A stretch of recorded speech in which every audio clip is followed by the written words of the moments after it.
A los 16 años y medio tuve un reencuentro con Jesús y leí un pasaje que me sacudió hasta los huesos. Mas la hora viene y ahora es cuando los verdaderos adoradores adorarán al Padre en espíritu y en verdad, porque también el Padre tales adoradores busca que le adoren. Dios es espíritu y los que le adoran en espíritu y en verdad es necesario que adoren. Juan 4, 23 y 24. No me podía imaginar por qué el Padre tenía que andar buscando verdaderos adoradores. ¡Qué tragedia! Tuve una inquietud. Quería saber todo lo que significaba ser un adorador. Y ahí inicié con gusto y entrega una búsqueda que ya tiene más de 15 años y que me ha permitido ver cosas prácticas y elementales para llegar a ser un verdadero adorador. Nunca me imaginé que la Biblia tuviese tanta información al respecto. Intentaré en este libro darles a conocer algunas de las cosas que han sido de gran ayuda para mi vida en esta jornada incansable de llegar a ser un verdadero adorador. Espero que a través del mismo usted pueda encontrar algo que le sirva y encienda un fuego de pasión en su vida para llegar a conocer al Señor por medio de la alabanza y la adoración. Capítulo 1. Acción de gracias. El Salmo 104, donde leemos: entrad por sus puertas con acción de gracias, por sus atrios con alabanza, nos da la pauta de cómo es el proceso de entrar al lugar santísimo de la presencia del Señor. Este pasaje se refiere al tabernáculo donde moraba el arca del pacto de la presencia de Dios, y nos enseña que a su habitación se entra por las puertas de acción de gracias. Cuando estudiaba en la escuela bíblica, escuché a uno de mis profesores decir: el nivel de tu agradecimiento estará directamente relacionado con tu nivel de espiritualidad. Esta declaración me sonó un poco drástica, pero al pensarla, le encontré sentido. ¿Cómo pasar por personas espirituales o entregadas al Señor cuando les somos mal agradecidos? ¿No es cierto que el agradecimiento en la vida de uno determina mucho su estado de ánimo? Cuando una persona es mal agradecida, no vive en armonía con nadie, mucho menos con el Señor. Como dice Santiago, es imposible que de una misma fuente puedan salir simultáneamente aguas amargas y aguas dulces. Entonces es imposible que si uno va a ser un adorador que rinda verdadera adoración, aguas dulces, pueda también ser mal agradecido, aguas amargas. Pablo le escribe a Timoteo diciendo: también debes saber esto, que en los postreros días vendrán tiempos peligrosos, porque habrá hombres ingratos. 2 Timoteo 3, 1 y 2. Es interesante ver que en una lista de varias actitudes desagradables, el apóstol incluye la ingratitud como una de las señales de dos cosas: 1, los postreros días, y 2, tiempos peligrosos. Si hay una palabra que resume la actitud general de la mayoría de la gente hoy en día, esta es la palabra ingratitud. Esta actitud lamentable es uno de los factores que está contribuyendo al desmoronamiento de la fibra moral del mundo. Como la ingratitud ha llegado a un estado muy avanzado, necesitamos recordar estos consejos. Sean vuestras costumbres sin avaricia, contentos con lo que tenéis ahora. Hebreos 13:5. Así que, teniendo sustento y abrigo, estemos contentos con esto. 1 Timoteo 6:8. ¿Cuántas veces se nos han olvidado los beneficios que el Señor en su amor, misericordia y gracia nos ha dado? Con razón el salmista dice: no olvides ninguno de sus beneficios. Salmo 103:2. David reconoce que el agradecimiento es uno de los ingredientes importantes en la vida de un adorador. Recuerdo que hace muchos años quise comprar un vehículo nuevo porque pensaba que el que tenía ya no podía servir bien a los propósitos del reino. Cuando conducía por la calle o por la carretera en Estados Unidos, miraba los hermosos coches de los demás y soñaba con tener uno similar. Mi insatisfacción fue de tal grado que llegué a vivir una forma muy personal de mal agradecimiento con Dios. Discutía con el Señor y trataba de convencerlo que yo era un buen candidato para ser receptor de ese vehículo que había llegado a idolatrar. Cuando de pronto el Señor me dijo: Marcos, ¿a qué velocidad vas? Contesté: perdón, Señor, pero ¿eso tiene algo que ver con lo que venimos hablando? El Señor: todo. Yo: bueno, Señor, pues tuve que bajar la velocidad. Ahora sí, vengo a la velocidad permitida. ¿Por qué, Padre? De nuevo me contestó el Señor, pero con su manera tan característica, suave, sin gran alarde, pero directo al grano. No te veo ni a pie, ni a tu carro descompuesto al lado de la carretera. Y aunque sí lo estuvieras, recuerda que siempre estoy contigo y nunca te dejaré. Tienes un auto que te transporta bien y hasta con más de la velocidad permitida, por cierto. Está pagado, solo tienes que echarle gasolina y hacer estos viajes. A donde te mando nunca te ha faltado el alimento, ni la vestimenta, ni dónde dormir. ¿De qué te estás quejando? Vaya que agarré el mensaje. Me puse a cantar, a alabarle y darle las gracias por su increíble amor y gracia que siempre nos regala. Podemos decir mucho acerca de no codiciar, ser agradecidos con lo que tenemos y no querer lo que tienen otros. Cuando dejemos esta manera de pensar, estaremos más cerca de llegar a ser un verdadero adorador. Casi todas las ofrendas y sacrificios del Antiguo Testamento contienen un elemento de acción de gracias. Los israelitas no lo hacían solo para pedir perdón por los pecados, sino también para dar gracias de que aún vivían para poder hacerlo. Había un reconocimiento general entre el pueblo de que servían a un Dios temible, grande y poderoso. Una de estas ofrendas es la de paz, o como comúnmente se le llama, el sacrificio de paz. Véase Levíticos 7, 11 y 12. Una de las razones por la que se ofrecía esta ofrenda era la acción de gracias, verso 12. Hay varios versículos que hablan de sacrificar en acción de gracias. Levítico 22, 29, Salmo 50, 14, 107, 22, 116, verso 17, Amós 4, 5, Jonás 2, 9. Muchas personas solo agradecen cuando lo sienten, pero el concepto de sacrificio amplía un poco el entendimiento en que algunas veces no sentiremos ser agradecidos, pero lo daremos como ofrenda, acción voluntaria que nos imponemos para mostrar nuestro agradecimiento al Señor. Una de las palabras hebreas que significa acción de gracias es tovda, traducida al español como alabanza, acción de gracias y confesión. Pero en su Biblia en español, donde en hebreo dice tovda, usted leerá alabanza. El Salmo 50, 14 dice, sacrifica a Dios alabanza, tovda, y paga tus votos al Altísimo. Es interesante notar que en esta aplicación de sacrificar viene la palabra tovda, o sea, acción de gracias. Algo que descubrí es que en Hebreos 13:15, donde encontramos el famoso versículo sobre sacrificio de alabanza, la palabra alabanza es en este caso la voz griega ainesis, que quiere decir, aparte de alabanza, ofrenda de acción de gracias. Podemos ver en esto que acciones de gracias y alabanza van de la mano y se deben ofrecer como sacrificio, esfuerzo hecho voluntariamente. Otro versículo interesante es Levítico 22, 29.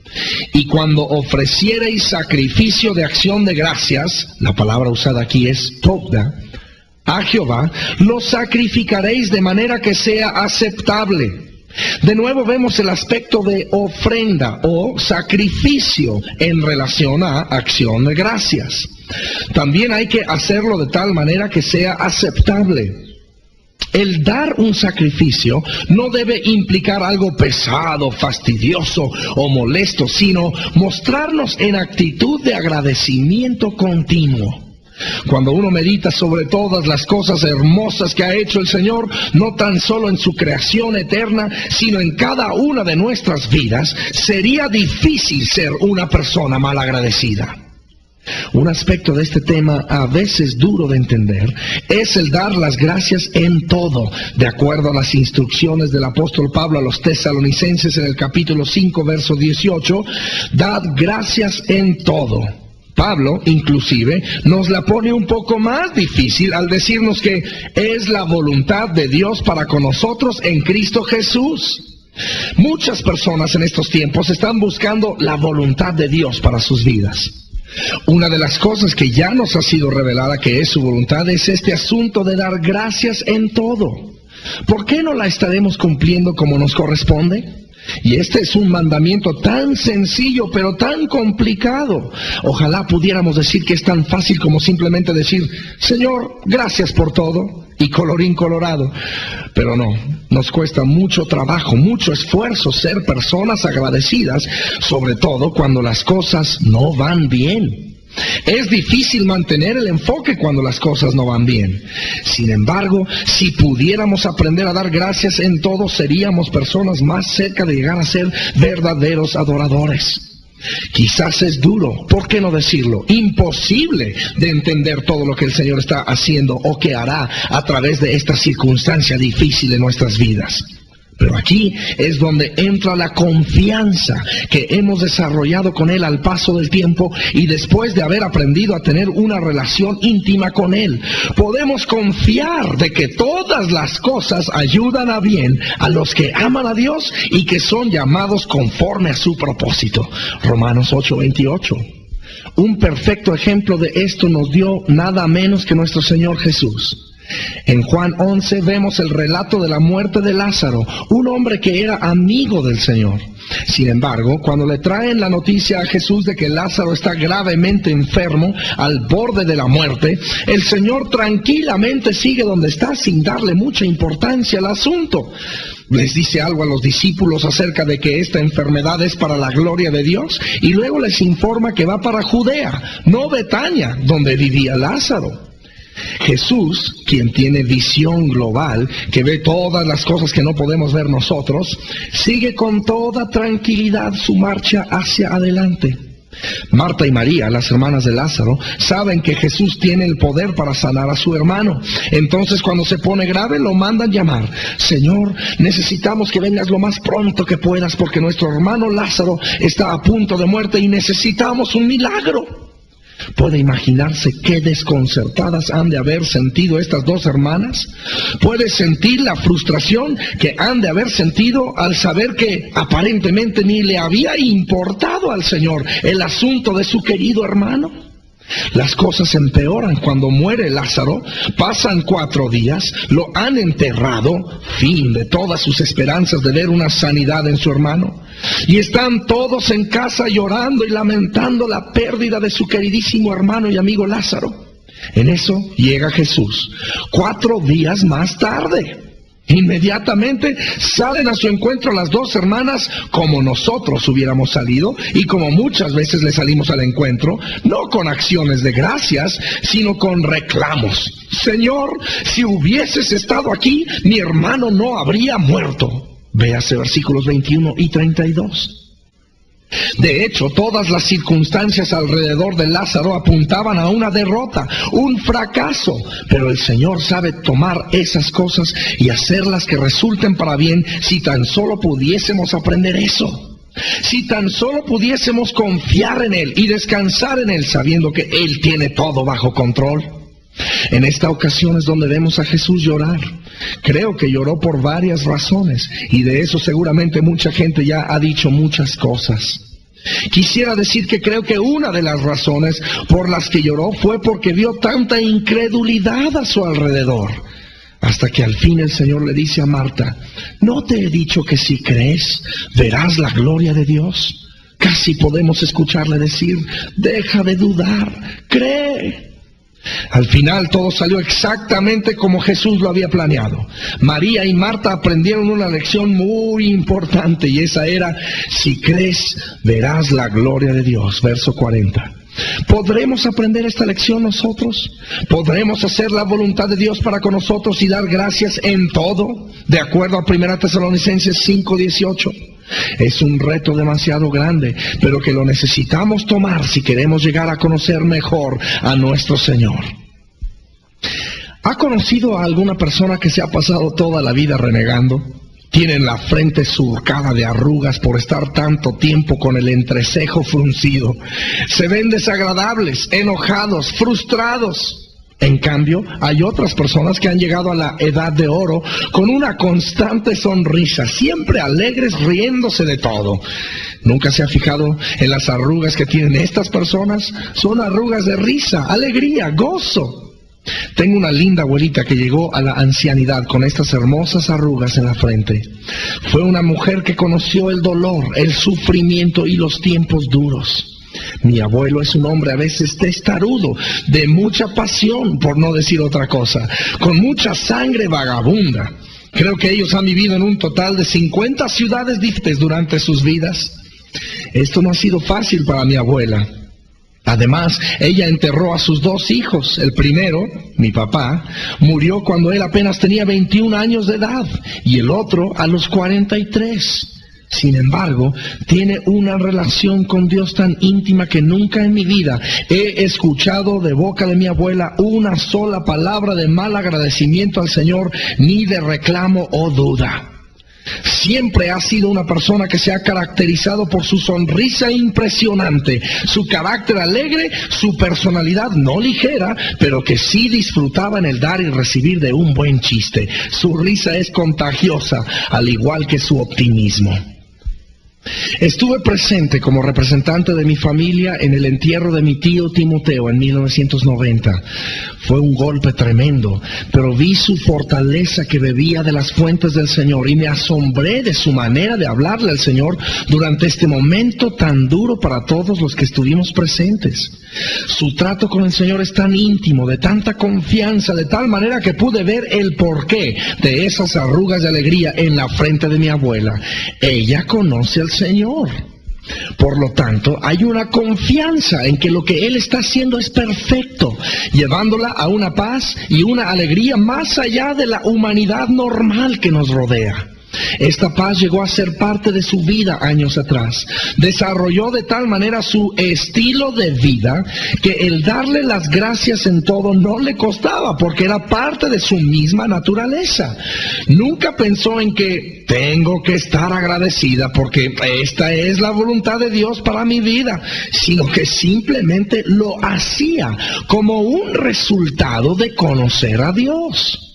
¿Se ha dado cuenta de la urgencia que tenemos usted y yo de llegar a conocer al Señor de esta manera? ¿Se fija cuánto nos falta para llegar a este lugar en nuestras vidas? Empecemos desde ahora. Propongámonos a cambiar y a permitir que el Espíritu Santo del Señor haga un cambio en nuestro corazón para que el dar gracias en todo sea parte de nuestra manera de vivir. El salmista David fue un hombre que se proponía las cosas. Estudiemos un momento algunos de sus escritos. Alabaré yo el nombre de Dios con cántico, lo exaltaré con alabanza. Tobda, Salmo 69:30. Te ofreceré sacrificio de alabanza. Tobda, Salmo 116:17. Lo que me interesa en su manera de escribir es la forma tan decisiva en que lo hace. Alabaré, exaltaré, ofreceré. Estas palabras revelan un poco su carácter, determinación, propósito. Se fijaba las cosas en su vida y las hacía. El darle las gracias, Tobda, era parte de su naturaleza, su manera de ser, su estilo de vida. Vivía en agradecimiento constante. Hay otra palabra hebrea que emplea mucho el salmista al escribir, yadá, que significa acción de gracias, pero con una connotación un poco diferente, caer o tirar hacia abajo. Creo que esto indica el postramiento. David utiliza la palabra yadá en varios de sus escritos. Veamos algunos de ellos y haga nota, sobre todo en esta ocasión, su tono de voz al escribir. Determinado, propuesto, asunto arreglado, parte de su estilo de vida. Por tanto, a ti cantaré, gloria mía, y no estaré callado. Jehová Dios mío, te alabaré, yadá, para siempre. Salmo 30:12. Te confesaré en grande congregación, te alabaré, yadá, entre numeroso pueblo. Salmo 35:18. Por tanto yo te confesaré, yadá, entre las naciones, oh Jehová, y cantaré a tu nombre. Salmo 18:49.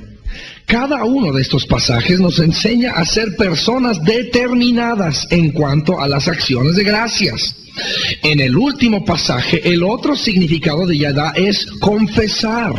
No cabe duda que al postrarnos delante del Señor, y no me refiero a un postramiento litúrgico en ese sentido, sino un estilo de vida.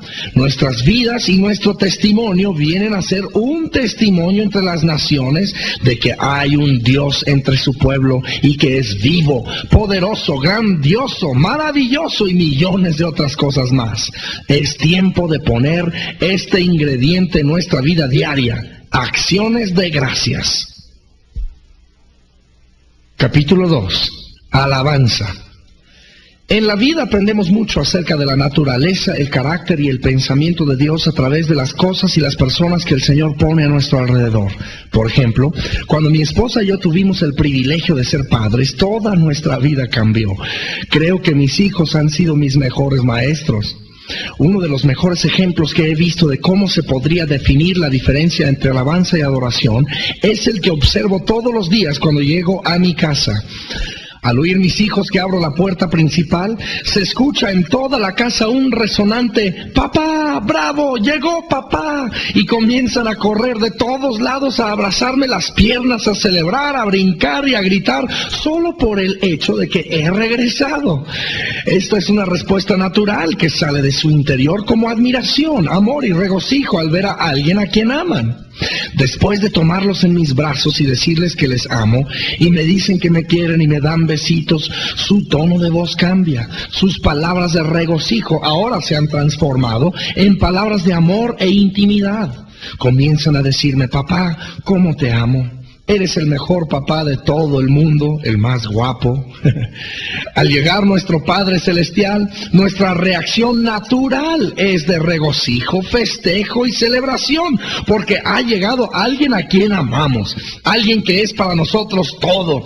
Pero una vez que nos hemos acercado a Él y hemos tenido el privilegio de ser tomados en sus brazos de amor y recibir esas caricias de su parte, la celebración se cambia en adoración. Ahora es un tiempo donde podemos decirle las cosas íntimas que se encuentran en la profundidad del corazón. Y para esto no hay necesidad de mucho ruido, sino al contrario, es necesario hablar suave, tierna y amorosamente para aprovechar la intimidad de la comunión que disfrutamos con Él en ese momento. Por muchos años se pensó que la alabanza y la adoración eran lo mismo, pero ahora el Señor nos ha ido enseñando que no lo son y que necesitamos aprender a discernir los momentos que pasamos con Él para que nuestra relación sea más completa y total. Vez tras vez en la Biblia se nos habla de la diferencia entre las dos cosas.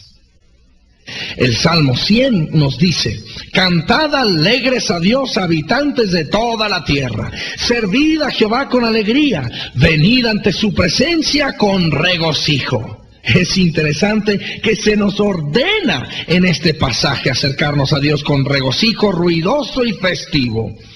En el libro The Practice of Praise, Don McMinn dice: «La alabanza debería ser más parecida a una fiesta que a un funeral».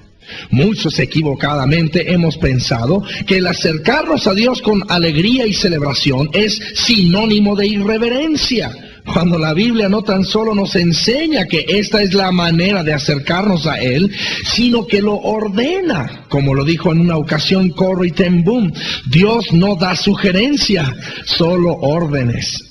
El Salmo 145, verso 3 dice: «Grande es Jehová y digno de suprema alabanza». La alabanza que rendimos al Señor debería ser más alta que cualquier otra que ofrezcamos a alguna persona, institución o entidad. Debería ser expresada con tanta entrega, energía y devoción que no quedara duda de lo que estamos haciendo. En la Biblia encontramos mucho acerca de fiestas. De hecho, el Señor instituyó 7 fiestas diferentes que se deberían llevar a cabo durante el año. En su relato de la parábola del Hijo Pródigo, Jesús nos muestra un poco sobre el corazón del Padre, paciente, amoroso, lleno de misericordia, etc.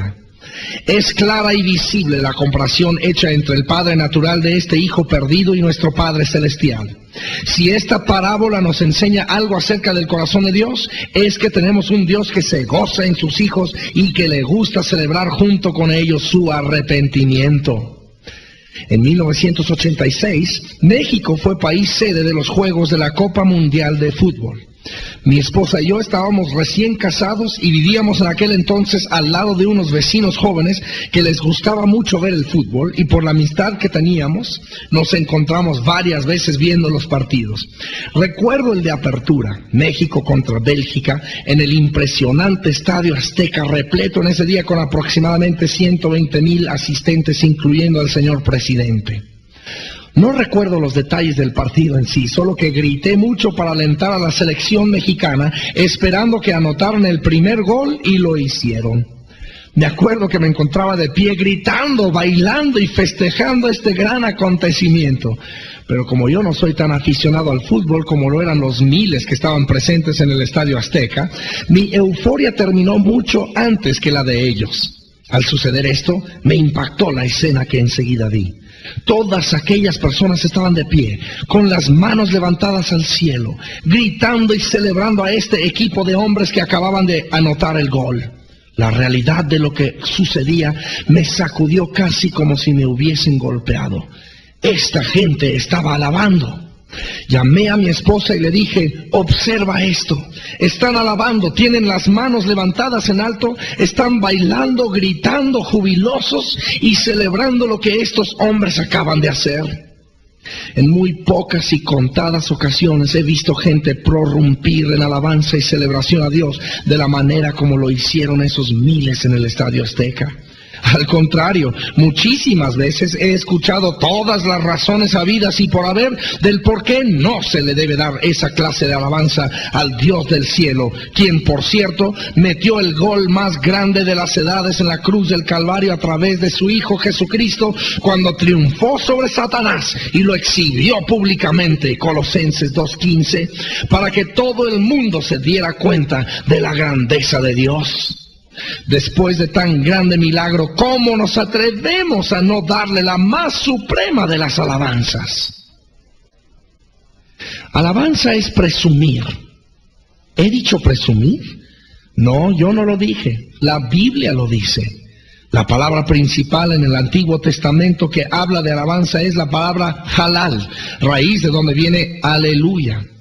En repetidas ocasiones vemos que ésta se emplea para ordenar alabanza a Dios. Por ejemplo, Salmos 22 y 23, 35, 18, 56, 4, 63, 5, 69, 30, son solo algunos de los versos donde cuando leemos en el español la palabra alabar, alabaré, alabadle, se utiliza la palabra hebrea halal, que significa hacer brillar, presumir, celebrar, hacer mucho ruido y alarde, ser jubiloso. Debemos ser jubilosos cuando llegamos ante la presencia manifiesta del Señor, sabiendo que en lugar de sentirse a disgusto o incómodo, lo más probable y definitivo es que se va a gozar en las alabanzas de su pueblo. ¿Por qué hemos estado tan preocupados con presumir ante el mundo de que nuestro Dios es tan maravilloso, tan bondadoso, amoroso, misericordioso y miles de otros atributos que Él tiene? No se detenga en presumirle a cuanta gente pueda.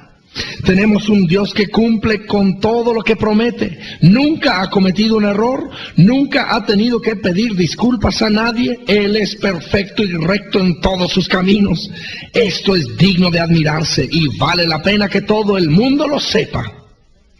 ¿Qué es lo que trato de decir? Nadie que tenga algo bueno en la vida y de lo cual esté contento, satisfecho u orgulloso va a poder ocultarlo, sino que por la misma naturaleza del hombre lo quiere sacar a pasear, a presumir y quiere hablar de él. ¿Por qué entonces los cristianos que tenemos un Dios tan extraordinariamente maravilloso no lo sacamos a la luz para que todo el mundo vea su eterno amor y grandeza? Es tiempo de hacer conciencia en este punto y empezar a hacer de nuestra alabanza una ocasión de presumir todo lo que Él es para nosotros. La alabanza también es guerra. En la guerra del Golfo Pérsico, el mundo conoció armas poderosas diseñadas por los hombres para la destrucción de sus enemigos. Con asombro vio el mundo entero al ahora famoso misil Patriot, que podía detectar la llegada de otro misil antes de que éste diera en el blanco, interceptarlo con 85% de eficacia. La guerra que existe en el ámbito espiritual también tiene sus armas ultramodernas y poderosas. Pablo dice, porque las armas de nuestra milicia no son carnales, sino poderosas en Dios para la destrucción de fortalezas. 2 Corintios 10:4. Nuestra guerra no es carnal, así que nuestras armas tampoco lo son. Las personas que pregonan equivocadamente acerca de la teología de la liberación lo hacen sin verdaderas bases bíblicas, ya que la Biblia nos habla claramente que nuestra guerra es contra principados y potestades, gobernadores de las tinieblas de este siglo, contra huestes espirituales de maldad en las regiones celestes. Efesios 6:12 y 13. El alcance y poder de un misil realmente se encuentra en la ojiva del mismo. Si el cohete no lleva una ojiva atómica, entonces el cohete solo va a causar un impacto regional y local, cuando mucho. Pero cuando el misil lleva la ojiva atómica, este se convierte en un portador de desastre enorme, devastando ciudades enteras. Cuando unimos el misil, que en esta ocasión es la alabanza, con la ojiva atómica, que es el poder y la fuerza que hay en el nombre, la sangre y la palabra, entonces causamos un extraordinario daño al terreno del enemigo. Cuando la alabanza no tiene la ojiva atómica, entonces solo viene a ser música y canto común y corriente que tiene poca fuerza. Fermín García, en su coro Majestuoso Poderoso, nos invita a hacer declaraciones contundentes y poderosas a nuestro enemigo. Proclamemos su grandeza hoy. Jesucristo es Rey. Jesucristo es Rey. Postrados hoy ante sus pies, Jesucristo es Rey. Creo firmemente que cuando Satanás escucha salir esta declaración de la boca de cualquier creyente, él tiembla. Al decir Jesucristo es Rey, estamos lanzando un poderoso misil al reino de las tinieblas y liberando a los cautivos que están bajo su control. No por el hecho de que el canto en sí tenga el poder, pues el canto es solo el portador de lo que es más poderoso, la declaración de la palabra de Dios que dice Jesucristo es Rey. Algunos dicen que cuando Lucifer se encontraba aún en el cielo, dirigía la alabanza. Estaba cerca del trono de Dios porque se le llama el querubín protector. Véase Ezequiel 28:14. Lo que entró en el pensamiento de Lucifer es que quiso ser igual a Dios y sentarse en el trono de Dios para que toda la adoración se dirigiera a Él. Dios no comparte su gloria con nadie y desde entonces fue echado de los cielos y hasta la fecha Satanás sigue tratando de pescar la alabanza y la adoración para Él, haciendo cualquier cosa para que la gente se postre ante Él. Aún ante el mismo Hijo de Dios se mostró hambriento de recibir la adoración. Véase Lucas 4:6 y 7. Así que, aunado al no darle la adoración, le ponemos un poco de sal a la herida a través de declarar a los cuatro vientos, Jesucristo es Rey, Jesucristo es el vencedor, Jesucristo es el Señor, causando daños terribles al reino de las tinieblas, porque son poderosas y acertadas estas declaraciones acerca de la realidad de la verdad. Jesús vencedor, Satanás perdedor. El Salmo 149, versos 1 al 6, siempre me ha llamado la atención por su construcción extraña. Cantad a Jehová cántico nuevo, su alabanza sea en la congregación de los santos. Alégrese Israel en su hacedor, los hijos de Sión se gocen en su rey. Alaben su nombre con danza, con pandero y arpa a él canten. Porque Jehová tiene contentamiento con su pueblo, hermoseará a los humildes con la salvación. Regocíjense los santos por su gloria y canten aún sobre sus camas, exalten a Dios con sus gargantas. El Salmo es un hermoso escrito invitándonos a exaltar al Señor, explicándonos algunos beneficios de la alabanza. Hay palabras tan hermosas como alégrense, se gocen, cantad, alaben, Jehová tiene contentamiento. Este es uno de los beneficios de la alabanza. Hermoseará, otro beneficio. regocíjense, exalten, etc. Son expresiones hermosas de lo que hay en el corazón del salmista. De pronto cambia de tono de voz. A la mitad del verso 6. El salmista ni espera terminar el verso para empezar otro de diferente manera, sino que se interrumpe a sí mismo porque recuerda un aspecto poderoso de la alabanza: guerra. Y espada de dos filos en sus manos, para ejecutar venganza entre las naciones y castigo entre los pueblos, para aprisionar a sus reyes con grillos y a sus nobles con cadenas de hierro, para ejecutar con ellos el juicio decretado. De pronto cambia de nuevo. Gloria será esto para todos sus santos. Aleluya. Efesios 6:12 dice que nuestra lucha no es con armas carnales, sino espirituales. Y una de esas armas es la alabanza. Cuando levantamos nuestras manos en el santuario, estamos entrando en guerra contra Satanás. Cuando cantamos y declaramos las verdades de la eterna palabra de Dios, estamos enfrentando con ellas a las fuerzas de la mentira y la maldad. Cuando los sonidos de nuestros instrumentos se oyen en el reino de la oscuridad, provocan un ataque directo a los principados y a las potestades. Fíjese en las palabras que usa el salmista: aprisionar a sus reyes. ¿Quiénes son reyes?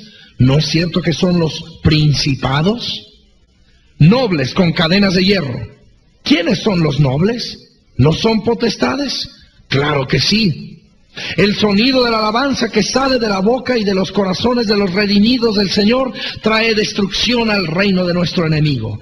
Aprisiona a los gobernantes de la oscuridad, ejecuta la venganza del Señor sobre los obradores de injusticia y muchas otras cosas que con nuestros ojos naturales no podemos ver, pero con los espirituales sí.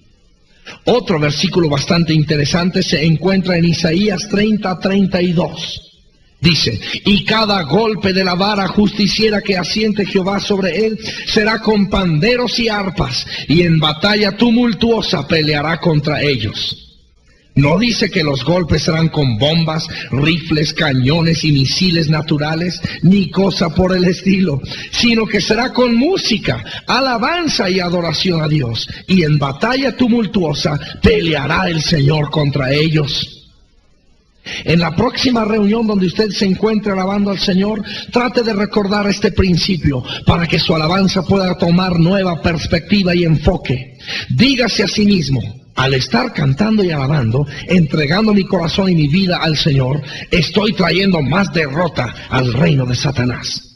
Es por eso que la alabanza casi nunca es silenciosa. Cuando tenemos algo que festejar, alguien a quien presumir y una victoria que declarar, ¿por qué hacerlo en silencio? Declarémoslo al mundo entero. Levantemos la voz y hagamos alarde del hecho de que tenemos un gran Señor que sometió todas las cosas bajo sus pies. Efesios 1:22, y que nos ha regalado su gran victoria. Capítulo 3. Antes de ser un adorador. Antes de hablar de adoración, hablemos del corazón, que es lo que el Señor busca en nosotros más que cualquier otra cosa. Proverbios dice: sobre toda cosa guardada, guarda tu corazón, porque de él mana la vida. Capítulo 4, verso 23. El Nuevo Diccionario Bíblico dice lo siguiente con respecto al corazón: el carácter, la personalidad, la voluntad y la mente son términos modernos que reflejan algo del significado del término corazón en su uso bíblico. Al hablar del corazón no se está haciendo referencia al órgano físico que bombea sangre a través del cuerpo, sino que así como el corazón físico es el centro de la existencia natural, también el corazón espiritual es el centro de la existencia espiritual. Es indispensable que permitamos que el Señor penetre hasta lo más profundo de nuestro ser para que no existan áreas de nuestra vida fuera de su control. El corazón es aquella área donde solo nosotros sabemos lo que hay. En la vida de todo verdadero adorador existe la necesidad de adorar en verdad. Juan 4:23. Permítame llevarle a un pasaje de la palabra que me sirvió mucho para entender la importancia de tener un corazón correcto y en orden para adorar. Segunda Crónicas 29. Tengo que hacer una confesión. Por muchos años pensé que la alabanza y la adoración eran solo demostraciones físicas y exteriores de agradecimiento, emoción, alegría y gozo al Señor por todo lo que Él representa. En muchos seminarios de alabanza y adoración leí los versículos 26 al 28 de 2 Crónicas 29, donde dice: y los levitas estaban con los instrumentos de David, y los sacerdotes con trompetas. Entonces mandó Ezequías sacrificar el holocausto en el altar, y cuando comenzó el holocausto, comenzó también el cántico de Jehová, con las trompetas y los instrumentos de David, rey de Israel. Y toda la multitud adoraba, y los cantores cantaban, y los trompeteros sonaban las trompetas. Todo esto duró hasta consumirse el holocausto. Un día se me ocurrió leer el contexto de ese pasaje para conocer la historia en que ocurrió aquel acontecimiento. ¡Gran sorpresa! El pasaje tenía un trasfondo con mucho contenido. Ezequías fue un rey que hizo lo bueno ante los ojos del Señor, 2 Crónicas 29:2. Sin embargo, Acaz, su padre, fue un hombre perverso que vivió lejos de Dios. En el capítulo 28 se dice que anduvo en los caminos de los reyes de Israel. Algo nada bueno, porque después de David, la mayoría de los reyes fueron perversos, perdidos y alejados de Dios. Además, dice, hizo imágenes fundidas a los Baales, dioses extraños y ajenos. Desde Jotam, el abuelo de Ezequías, se nota un detalle bastante interesante. Hubo menosprecio hacia el templo o el santuario, lugar donde habita Dios. Hoy día, el Nuevo Testamento declara que Dios ya no habita en templos ni edificios hechos por hombres, sino en el corazón del hombre. Véase 1 Corintios 3, 16 y 17, capítulo 6 y 19. Jotam no entraba en el santuario de Jehová, según 2 Crónicas 27, 2, aunque todo lo demás lo hacía bien. Pero era el detalle que le faltaba y que le faltó a Acaz. Aquí hay una lección muy importante que aprender. Cuando hay un descuido de nuestro templo o un menosprecio al mismo, corremos el gran riesgo de alejarnos del Señor. David dijo muchas cosas acerca de la casa de Jehová. Permita que el fuego que quemaba en el corazón de David queme en el suyo al hablar de la casa de Dios. Recuerde que el santuario es cualquier lugar donde se tenga un encuentro con Dios. Sin embargo, escuche esto. Una cosa he demandado de Jehová, esta buscaré, que esté yo en la casa de Jehová todos los días de mi vida, para contemplar la hermosura de Jehová y para inquirir en su templo. Salmo 27:4. Y en la casa de Jehová moraré por largos días. Salmo 23:6. Porque me consumió el celo de tu casa, y los denuestos de los que te vituperaban cayeron sobre mí. Salmo 69:9. Porque mejor es un día en tus atrios que 1000 fuera de ellos. Escogería antes estar a la puerta de la casa de mi Dios que habitar en las moradas de maldad. Salmo 84:10. Yo me alegré con los que me decían, a la casa de Jehová iremos. Salmo 122:1. El justo florecerá como la palmera, crecerá como cedro en el Líbano. Plantados en la casa de Jehová, en los atrios de nuestro Dios florecerán. Salmo 92:12 y 13. Jehová, la habitación de tu casa he amado, y el lugar de la morada de tu gloria. Salmo 26:8. Bienaventurado el que tú escogieres y atrajeres a ti, para que habite en tus atrios. Seremos saciados del bien de tu casa, de tu santo templo. Salmo 65:4. Bienaventurados los que habitan en tu casa, perpetuamente te alabarán. Salmo 84:4. Todos tenemos amigos en cuya compañía disfrutamos momentos gratos. Mi esposa y yo tenemos el privilegio de contar entre nuestros más íntimos amigos con una pareja que tienen 4 hijos. Entre los 4 suyos y los 3 nuestros, hacemos un pequeño y ruidoso ejército. Visitar su casa es un deleite por varias razones. Uno, es una casa a prueba de niños. Los que tienen hijos saben exactamente de lo que hablo. Visitar hogares a prueba de niños es como un sueño, porque los adultos nos la podemos pasar platicando las horas al saber que no hay nada en la casa que se rompa o algún lugar en el que no queremos que se metan nuestros hijos. 2, porque tienen cantidad de juguetes y cosas para entretener a los niños para que pasen horas jugando juntos. 3, porque somos grandes amigos y tenemos tantas cosas en común que nos llevan a unas ricas y deliciosas conversaciones que duran horas enteras. Cuando pensamos que vamos a tener un encuentro con Dios, debería ser igual como cuando pensamos que vamos a visitar a nuestros queridísimos amigos. Debería ser motivo de gran gozo. Un cristiano que piensa que tiene que pasar tiempo con Dios como si fuera una pesada y terrible obligación que hay que cumplir para seguir siendo cristiano, es obvio que ha perdido la pasión por la casa del Señor. Acaz no solamente no iba al santuario, sino que además no creía en él. Lo desechó, ultrajó y despojó de toda su hermosura y de sus utensilios, a cambio del favor que pensó iba a recibir de sus supuestos aliados, que por cierto no le salió como había pensado. Luego de cerrar la casa de Jehová, Acaz decidió, vamos a poner altares en todos lados, se dijo, para que la gente pueda adorar a sus respectivos dioses con mayor conveniencia y comodidad. Véase 2 Crónicas 28-24. Era un hombre sin disciplina, ya que nunca lo habían educado a ir a la casa de Jehová.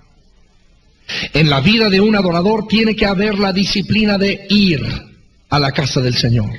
El escritor de Hebreos lo dice claramente, no dejando de congregarnos como algunos tienen por costumbre, sino exhortándonos, y tanto más cuanto veis que aquel día se acerca. Hebreos 10:25. Es cierto que el templo no es solo el lugar donde nos reunimos cada semana, sino que nosotros mismos somos el templo, pero es necesario juntarnos como cuerpo para animarnos, aprender, tener tiempo juntos con el Señor y permitir que en esa asamblea corporativa Él nos hable dándonos dirección, consuelo y tantas cosas más que necesitamos como humanos. Cuando Ezequías toma el trono, una de las primeras cosas que hace es darle atención al templo. Su padre lo había deshecho de tal manera que lo estaban usando hasta de bodega.